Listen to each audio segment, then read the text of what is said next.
जैसा कि आप में से कई लोगों को पता होगा कि मैंने 15 नवंबर 2021 से ट्यूशन पढ़ाना शुरू किया और मैंने 1 अप्रैल 2023 तक ट्यूशन पढ़ाया। इन लगभग 1.5 वर्षों में मैंने कुल मिला के लगभग 2 लाख रुपए कमाए और उनको मैंने इन 2 सालों में यानी कि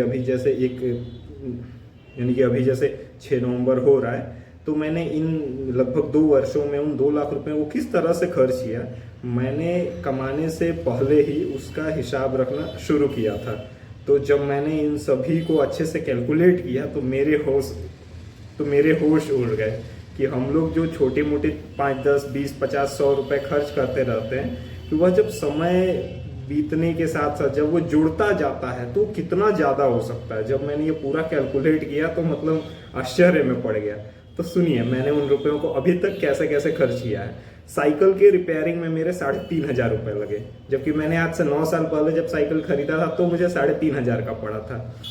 लेकिन 2 वर्षों में मैंने साइकिल की रिपेयरिंग में केवल 3,500 रुपये लगा दिए हैं। तो सोचिए, जिनका बाइक होगा उनका कितना रुपया खर्च हुआ होगा पेट्रोल भरवाते भरवाते। ये तो मेरा केवल साइकिल था तो 2 साल में केवल 3,500 लग गया। बाइक वालों का सोचिए कितना खर्चा हुआ होगा अभी तक जब से वो बाइक चला रहे हैं। अच्छा, उसके बाद 4,500 से ज़्यादा रुपये मैंने फ़ोन के रिचार्ज में लगा दिए पिछले 2 वर्षों में। गन्ना का रस पीने में मैं 4,000 रुपया गंवा चुका हूँ। गंवा क्या चुका हूँ, मतलब वो तो मेरे फायदे ही हुआ है क्योंकि मेरे स्वास्थ्य के लिए लाभदायक हुआ है। लेकिन 4,000 रुपये जब हम लोग पीते हैं 20 रुपये, 30 रुपये, 50 रुपये, उस समय नहीं समझ में आता है ये तो बस 20 रुपये है, ये तो बस 30 रुपये का पी रहा हूँ। लेकिन जब जुड़ते जाता है तो सोचिए, जो लोग 20-20 सालों से 30-30 सालों से रुपए कमा रहे हैं, उन्होंने किन किन चीज़ों में कितना खर्च किया होगा। मैंने तो केवल 2 वर्षों में गन्ना का रस पीने में 4,000 रुपये लगा दिए। पानी पूरी खाने में मैंने 3,000 रुपये लगाए हैं अभी तक। मुझे आश्चर्य होता है क्योंकि उस समय लगता है कि 50 रुपये का खा रहा हूँ, लेकिन करते करते करते करते 2 सालों में 3,000।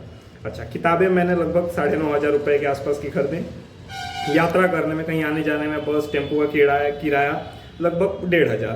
अच्छा, भोजन में मैंने 35,000 से ज़्यादा रुपये मैं लगा चुका हूँ। और उसमें भी भोजन में, क्योंकि मैं अपना खाने का खर्चा सारा खुद उठाता हूँ घर से, मतलब 20 साल के एज से ही मैं 1 भी रुपया नहीं ले रहा हूँ, केवल सारी अपनी खुद की कमाई से कर रहा हूँ।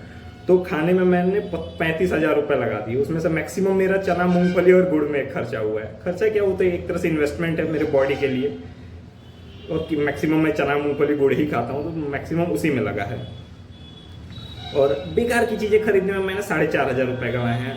उठ पटांग चीज़ें, मतलब ऐसे ही चेक करने के लिए कुछ भी है, मतलब आवेग में आके, तो मतलब 4,500 रुपये मैंने बेकार की चीज़ें खरीदने में मैं खर्च किया हूँ।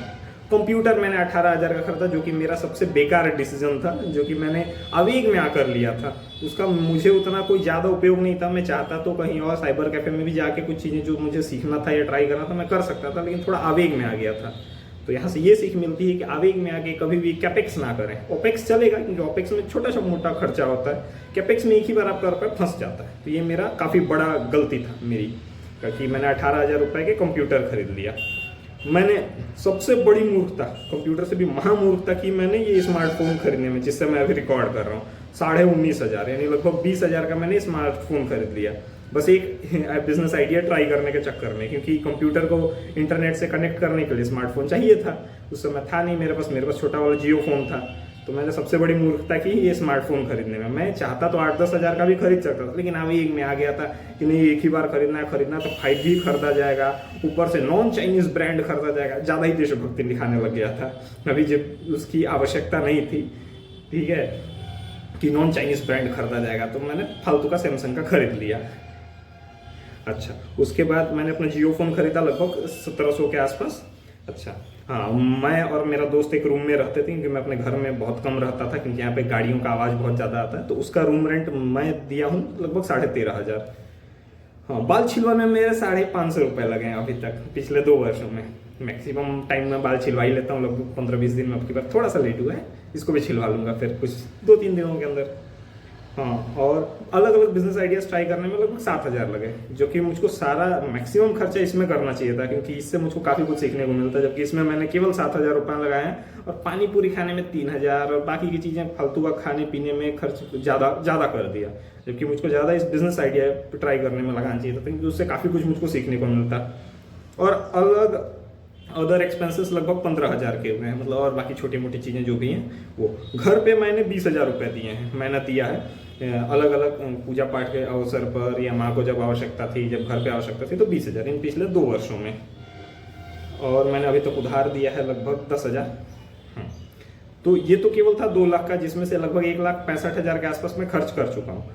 ये तो मैंने केवल 2 लाख में कमाया, मैंने उसका हिसाब रखा क्योंकि मैं कमाने से पहले से हिसाब रख रहा था। सोचिए उन लोगों का क्या हाल है जो पिछले 20-20 वर्षों से कमा रहे हैं, उनके पास 1 रुपए का हिसाब नहीं है कि हर महीने 40,000, 50,000, 60,000 कमा रहे हैं और आज पूछो कि वो रुपया कहाँ गया तो कुछ आता पता नहीं। देखिएगा कि हाँ एक गाड़ी है, एक घर है, बाकी कहाँ गया कुछ आता पता नहीं।